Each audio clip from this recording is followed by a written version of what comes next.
Welcome to OurTime. Thank you. And to you too. And to you, thank you. Now, Janice, we have some fascinating people on today's program. We do. Ann Spader is on the program now. She's the assistant dog instructor for the Royal Society for the Blind.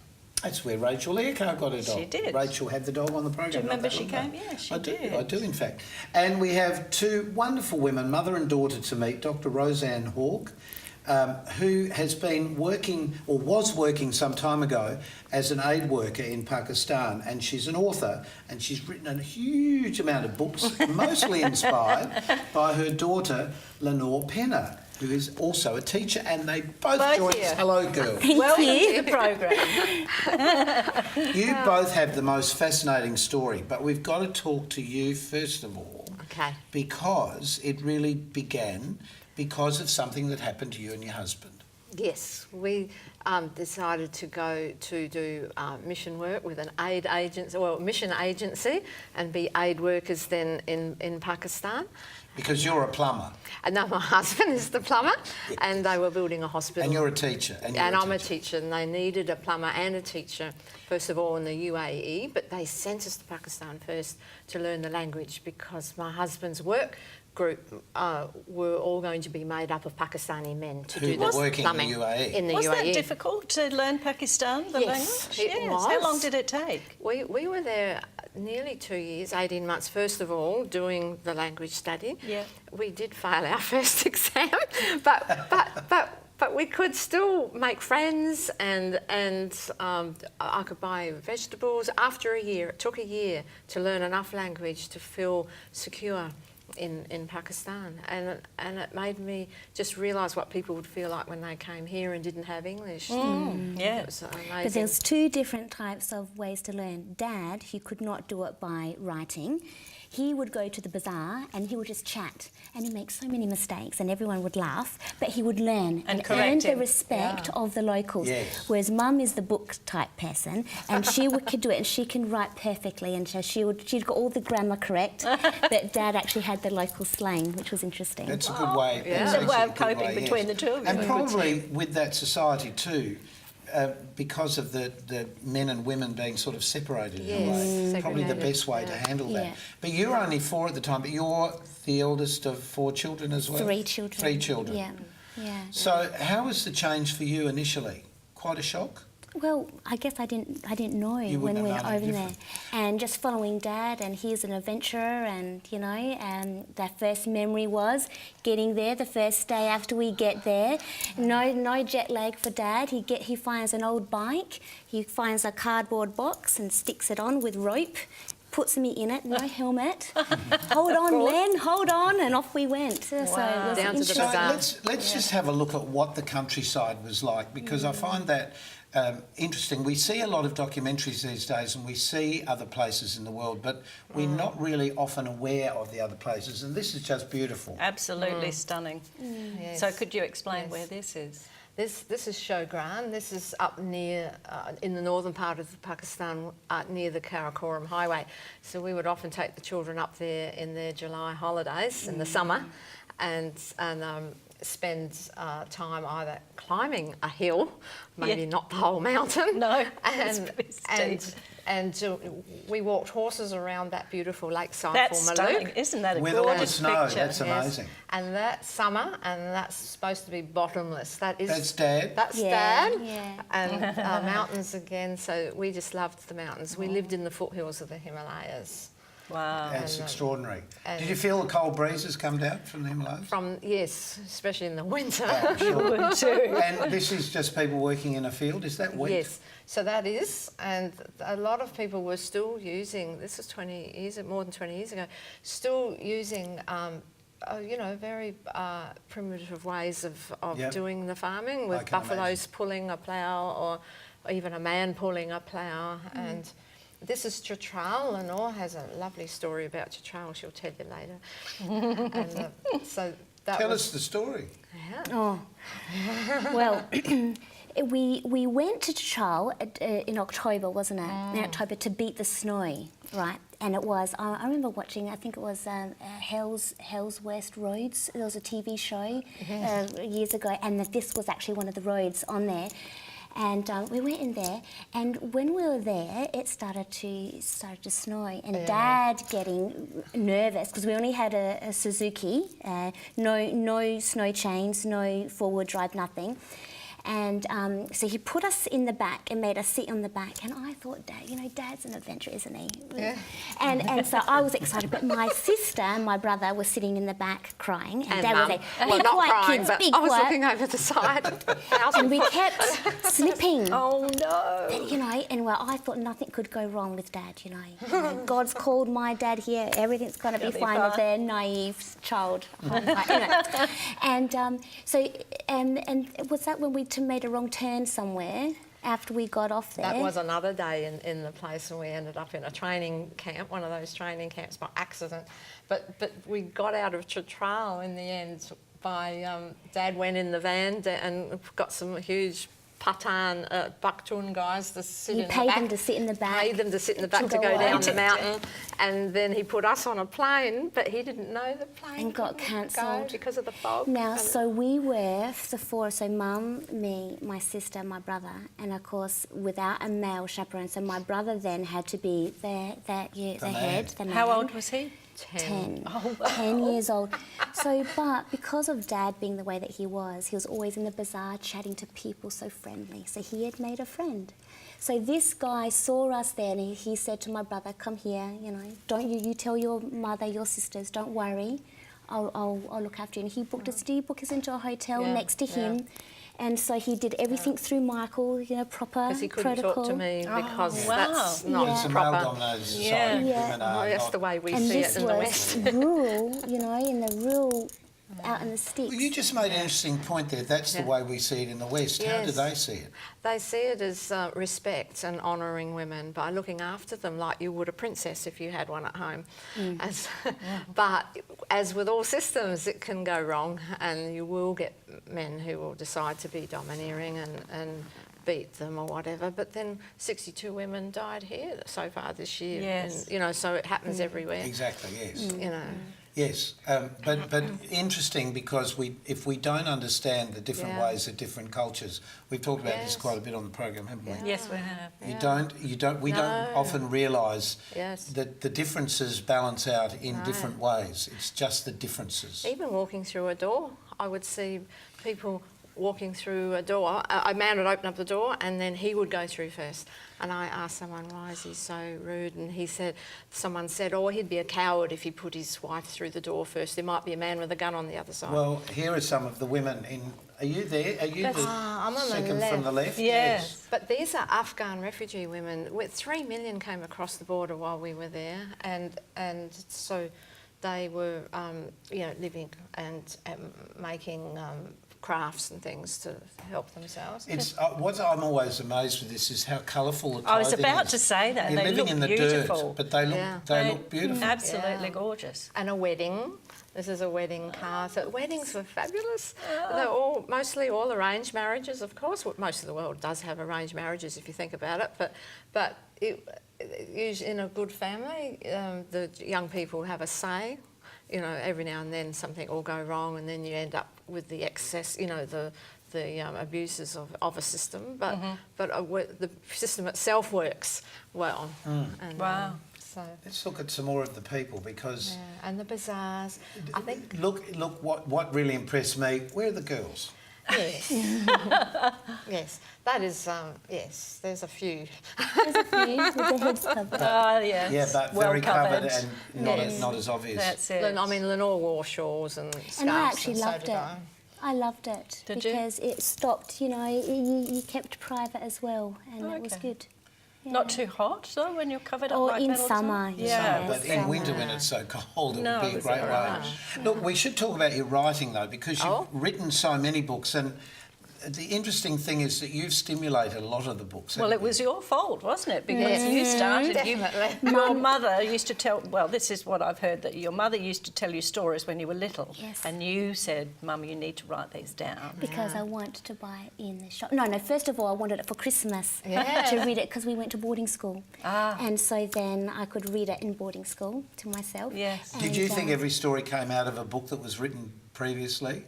or did you realise your mum was just making them up? I knew Mum would make... See, because we always had lots of long drives, because we'd go into the mountains, it would take so long, and we all got car sick, and Dad wouldn't want to stop, so we would have the windows down, so to try and keep us off our minds occupied, Mum would say, let's tell a story, and all us kids would tell her what we wanted in there, and she would try and pull them in. That's lovely. So it was very Great family experience. That's beautiful.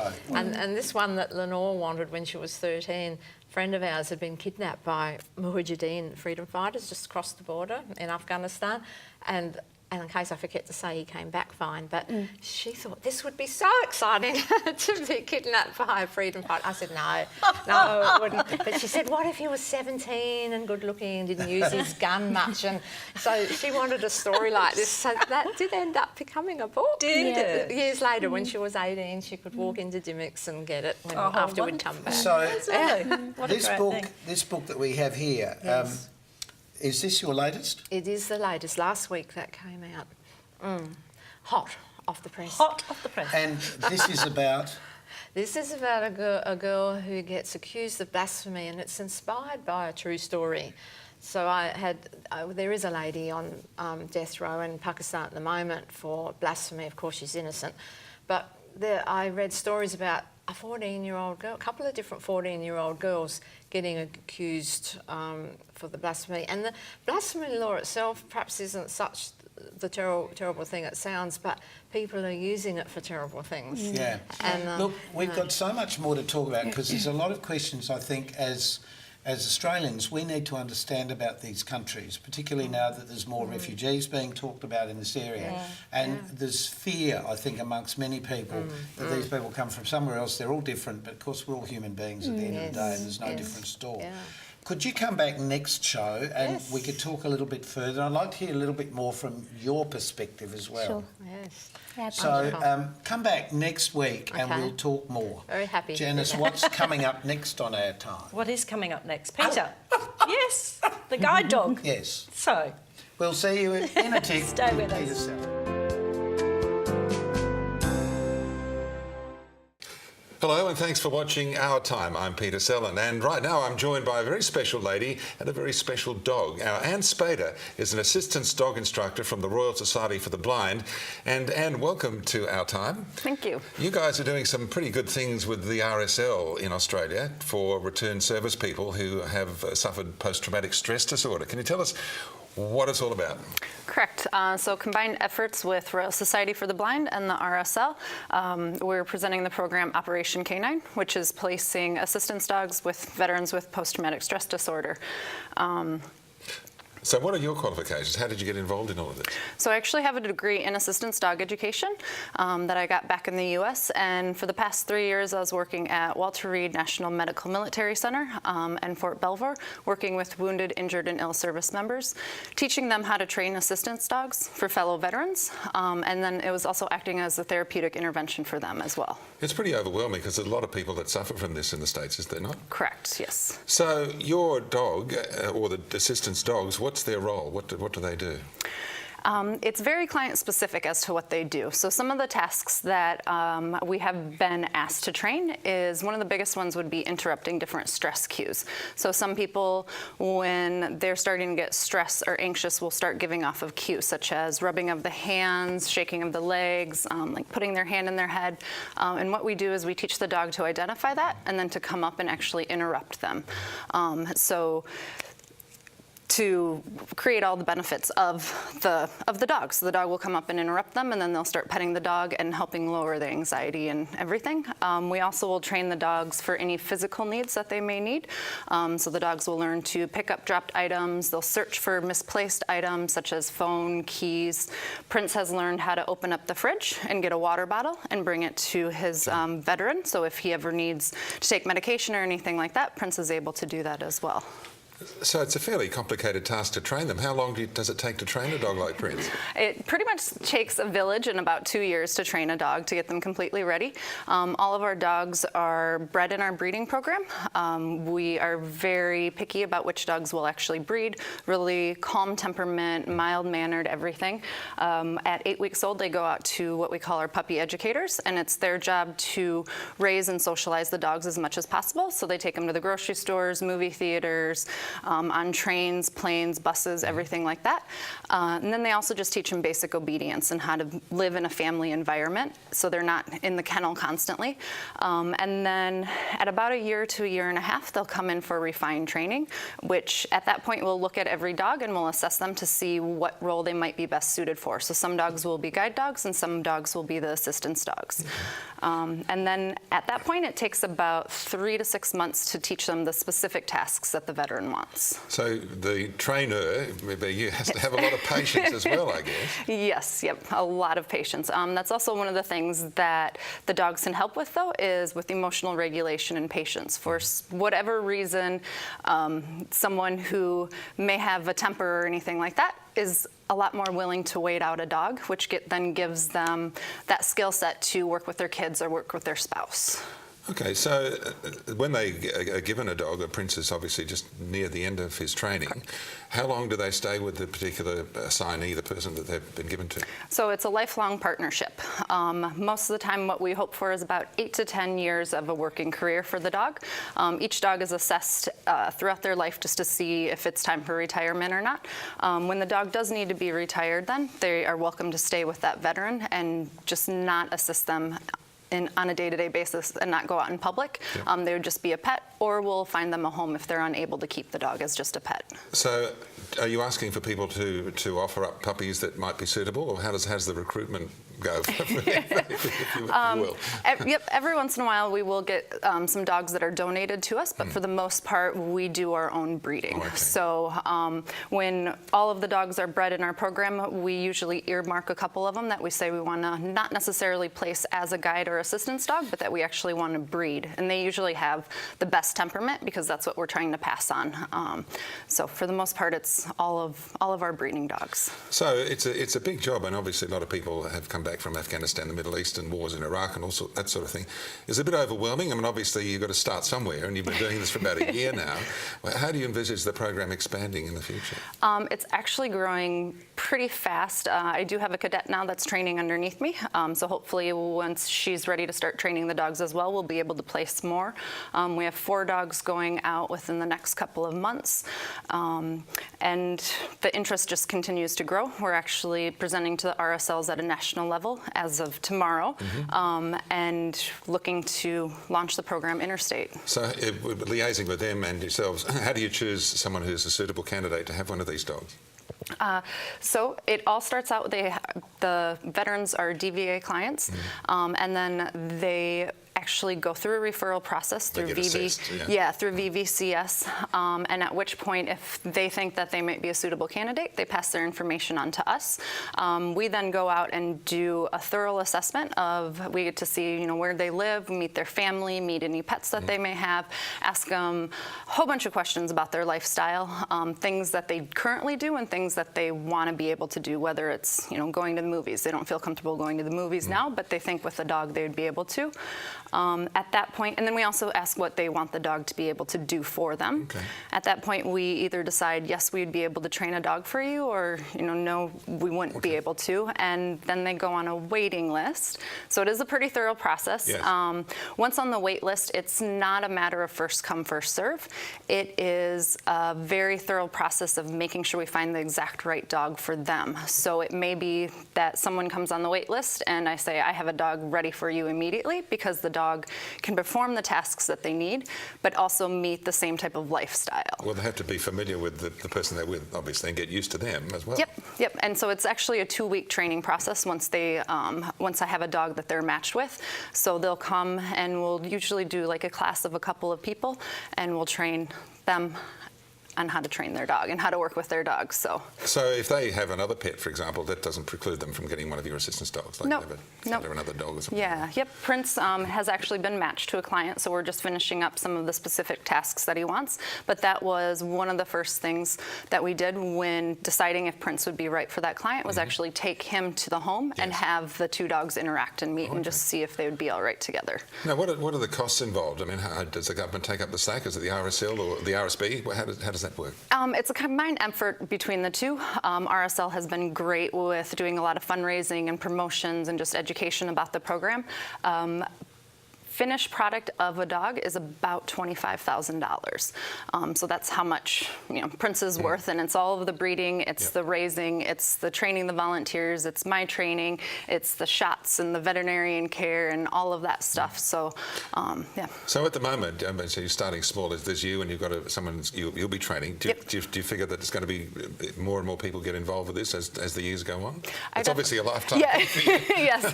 Yep. I definitely think so. I mean, in the U.S., it's just the idea and the concept has just exploded, and I mean, with the interest that everyone is showing with the Operation Canine program, we're already planning in the near future on ways we might be able to expand. So that's always in the back of our mind. We were talking earlier an example of is it a gentleman who got one of these dogs and it's changed his lifestyle. It has.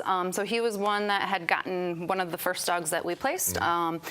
I've spoken with him a few different times, and he had said, I didn't really go out, I didn't really do much, I wasn't comfortable doing anything, and now he's actually traveling Australia, presenting to all the different RSLs and organizations and anybody who will listen. So now, dogs like Prince, you've travelled with Prince before. Tell me how he travels on the plane briefly. Yep. So he actually just travels in the cabin with me. It's great. They actually give you an assigned seat next to you. Okay. The dog doesn't sit in the seat, but sits down on the ground there. So they give you a little mat, and the dog just sits on the mat and just goes along for the ride. Fantastic. It's unfortunate that we need dogs like Prince and people like yourself, but I guess the demand for it is going to be even more in the future because people come back from war and they may not have any physical signs of anything wrong with them until down the track, and that's where you guys step in. Yep, definitely. And the dogs are able to do something that we humans can't do, and even medications can't do. And really the only side effect of a dog is some dog hair and dog slobber. So it's fantastic, and to think that they can actually go to the fridge and get a bottle of water or whatever and know what the client, the new owner wants is quite amazing. Yeah. How do you get them to do that? It's a lot of practice, I guess. It's a lot of practice. A lot of fridge time. Yep, it is. And it's also teaching them not to go and get anything else out of the fridge as well, because I have had a few dogs that would stick their head in the fridge just for inquisitive. Yeah, and get a little snack or something like that too. So the dog breeds you're after is Labradors and Golden Retrievers. Yep. Okay. So Prince is actually a Lab and Golden Retriever mix, and those are the two breeds that we use because they're the most likely to be successful as assistance dogs, just because of their natural temperament. Their placid nature. Yeah. Yes. Yep. They look towards their human to get instructions and not necessarily go out and do their own thing. So. Okay. And they're fun to train. They're happy to do it. So it's Operation Canine, and it's ongoing, Yes. The RSL obviously collaborating with you. It's been fascinating talking with you, and hopefully a lot of people can be helped with this service. It's just an amazing thing you're doing. And thank you, Anne, for coming in. And Prince, he's gone to sleep. Yeah. He's very relaxed. Yep. Thank you, Ann Spader, Assistant Dog Instructor for the Royal Society for the Blind. After the break, Malcolm and Janice. Well, I hope you've enjoyed another of our programs. We always try and bring interesting stories to you. Shake hands. And I think we've had another fantastic day. I think so, and I think you fell in love with my guest here, a young man named Prince, who's a 2-year-old Labrador cross. Gorgeous face. Absolutely beautiful dog. Can we shake hands? Is that all right? And they're so smart. This one? They? Very smart and very placid. Thank you very much. Look at that. Now, look, I know we've met for the first time. It's very kind of you to offer. Look at me when I'm talking to you. Over here. Hey, Prince, here, over here. Oh. Very nice. Now, could you just tell me who does your nails? They're very attractive. What a lovely dog. Thank you. And it's 2. He's a little over 2, yes. Fantastic. Where are you going to find a new home with somebody? Yep, yeah, sorry, licking your lips with excitement. Would you like me to let go now? Okay, thank you very much. What a lovely, Don. What a wonderful job the trainers do with these dogs. It's fantastic, and the RSL, of course, is now joined with the Royal Society for the Blind to have more dogs like Prince help people with post-traumatic stress disorder who come back from war zones, which is something that's been missing, something that's been lacking. What a great Where are you idea. going? It's fantastic, isn't it? Where are you going? No, it's So not if there are any It's out stories that you've missed, you can actually find us on YouTube now. Some of the stories Yep. will be on, and also just on Facebook. You can connect with us on Facebook. So, yes, if there's something you're interested in, let us know and we'll try and bring it to you. Did you know No. that dogs are at the end of their evolution? Did you know that? No. They How are. did you learn this interesting fact, Malcolm? Because I watch a lot of TV. No, they're saying that because dogs and humans have bonded in the way they have. Yes. Very attractive. Oh, yes, very nice to see you again. We've I got know. a friend for life there. We will have to part company eventually. No, because they've bonded so well with man. Yes. They're basically at the end of this part of their evolution. I didn't know that. No, you're a font of information. I know. Certainly is. And you can find out more information about this program from Facebook, because every week on Facebook we leave information about the program, who's on the program, and we'd love to get some comments from you. So until next time, keep yourself nice till then. Bye for now. Bye. Yes, it's lovely. Just shake hands. Goodbye.